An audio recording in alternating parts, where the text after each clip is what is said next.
This video is brought to you by Miniature Market. Thousands of board games, discounted prices, miniaturemarket.com.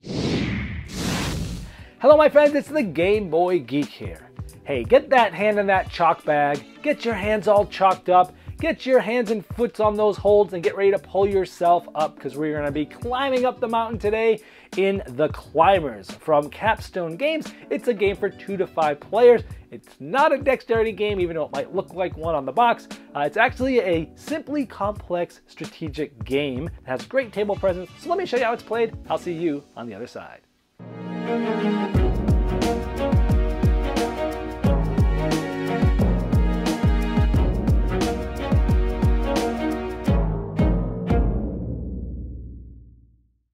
At the beginning of The Climbers, each player is going to get a colored pawn of their choice, a blocking disc, a small ladder, and a large ladder that they'll use throughout the game. And at the beginning of the game, everybody helps to build the big structure, and it's done quite randomly, where everyone's kind of just putting blocks wherever they like. And this is how it might look from the player's vantage point. This one's actually set up for quite beginners. A lot of times you can stack this very tall to even start the game, but I've left it here for the ease of showing. Now on your turn, you essentially can move your climber as high as you can get to, and you can move and or rotate a block that's not occupied by anybody. So, I could take this block from, say, here. Now when you take it, you can place it any way you want and anywhere you want, but when you move to it, it either has to be white or it has to be your color. So let's say I'm purple. I couldn't even place it like this, because when you go up, essentially you have to be able to climb up it, meaning it has to be lower than your head.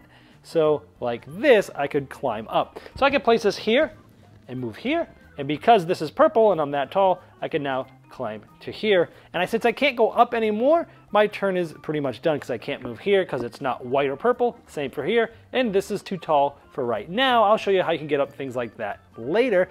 At that point, every other player in clockwise motion can, if they want to, and can move up with the normal rules. This is just to ensure that if a block gets moved, that will allow somebody else to move, they can do it right away. Otherwise, it'd be the next player's turn clockwise. Now here we're a little bit further in the game, and when it's the blue player's turn, anytime you pick up a block, you can actually look at it and then place it back if you want, but you can always know that this player is blue. They always know that on the opposite side of blue is purple, and that's the same for all blocks. So they could say, hey, the other side of this is going to be blue. Helps them when seeing which blocks they might want to take. So then let's say they take this one, they put it here, they move up to here, and then they move up to here. Now, you can share the block. These essentially are like grids. This one could actually hold 4 people. 1, 2, 3, 4, thinking of an imaginary line, cutting those up into 4 little segments like that.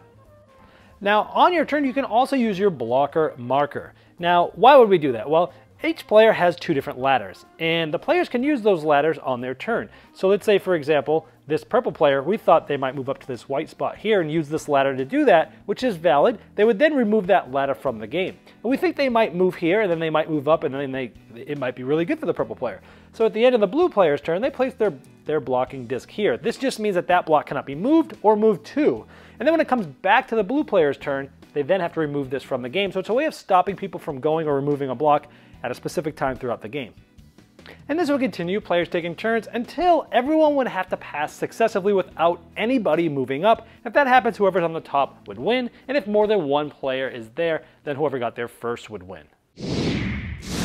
Alright, well there is The Climbers. First thing I like about it, table presence. When this thing's set up and people are playing it, most people are standing, because that's kind of how you play. You walk around, you grab blocks, and as you walk by this game, people are going to stop and stare and go, wow, what is that? That looks cool.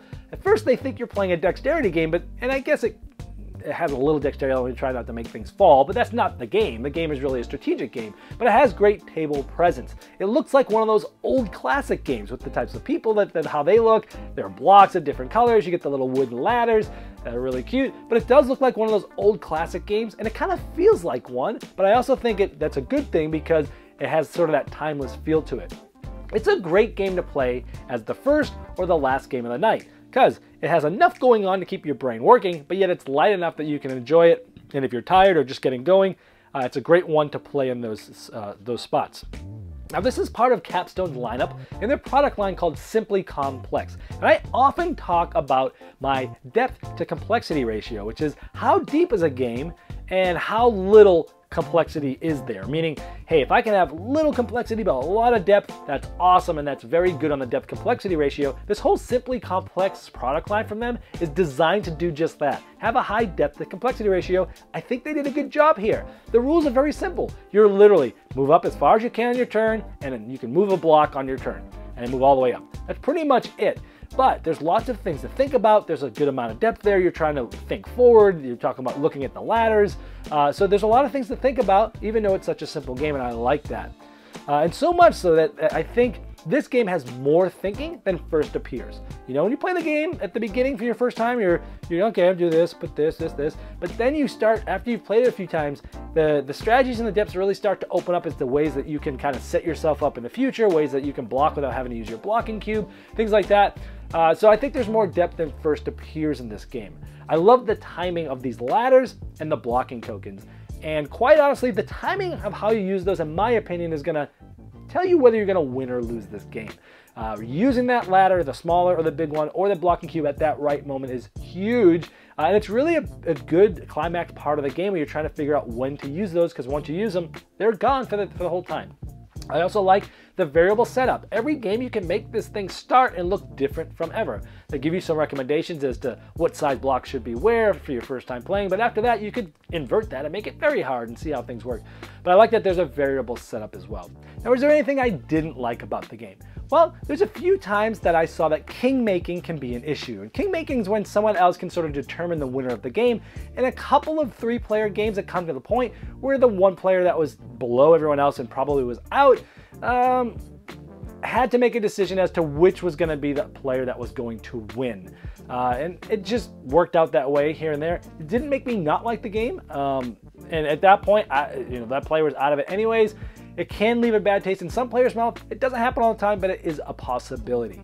Also, this game looks nice and cute, but it can be much meaner than some expect by blocking others, pushing them over, using the blocking cube, things like that. So the game can be a little meaner than some might expect at first, but that's it. But overall, I really enjoyed this game for what it is, a simply complex game, great for the first or last game of the night.